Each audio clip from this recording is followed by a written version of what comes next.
discipline is freedom. Hey guys, Dan Greer with Forge coming at you for your 5-minute power up. Today we're going to be chatting all about discipline equals freedom. Structure creates space for creativity and peace. Now, there's some of you out there that are like super free-minded artists, and they're like, oh, I hate when somebody structures my day. That's not going to be creative. I'm not going to be able to paint this one line. Whew, Bob Ross it on here. Right? The truth is that structure gives you space for creativity. I'm going to be honest, I schedule everything in my calendar. If it's not on my calendar, it doesn't happen. That's one of the biggest things that I do. And there's some people that are like, oh, I've heard this. Yeah, but you're not utilizing it. I guarantee you don't utilize it to the extent that the super successful people utilize it to. Okay? I schedule stuff. If I'm going to do it, it's in my calendar. I have an eye appointment here in a little bit. Guess what? It's in my calendar. You know why? Because it needs to be. Okay? I actually schedule time to work on the business. I'm going to schedule time to set goals every single month for my business because it's important to me.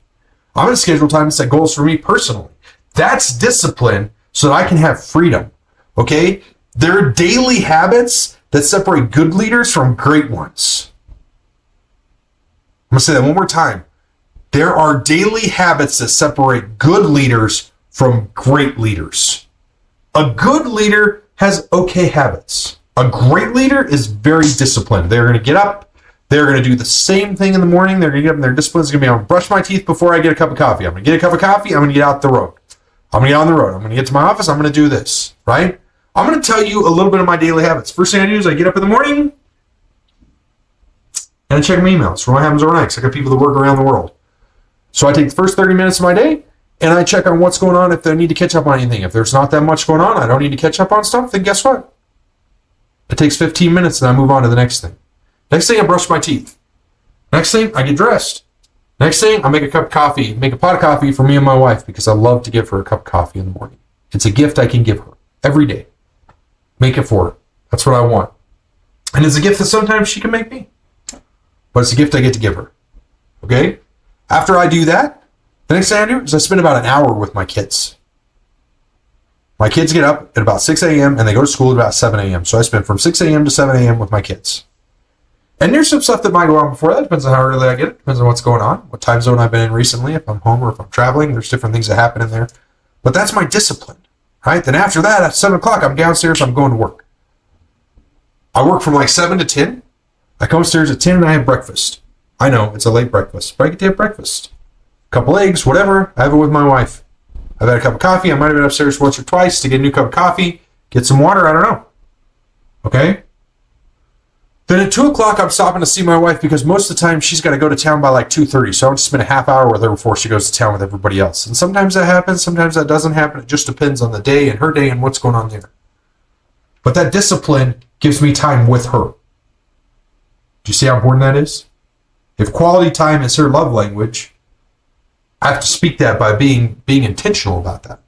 That's a daily habit. Those are small disciplines that compound into massive results. Okay? Do you see what I'm saying? You can see where I'm going. You can see what I'm doing with this. Here's the lie that most people tell themselves. Discipline restricts me. I can't be creative when it's scheduled. I can't schedule creativity. Bull crap. I scheduled this. This is creative. I schedule, like we actually did family pictures and we have all of our kids from before Jenna and I got married.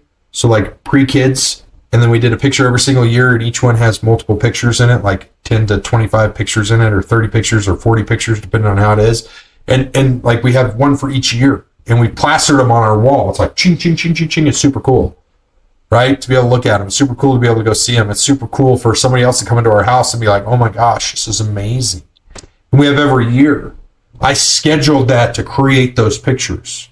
When we get ready to go take family pictures or when we get ready to go take, senior pictures for our kids, that stuff is scheduled. That's scheduling creativity right there. So if you think that being disciplined stifles your creativeness, whatever you want to say, creativeness, you're wrong. It actually liberates it because then you give yourself time to be creative.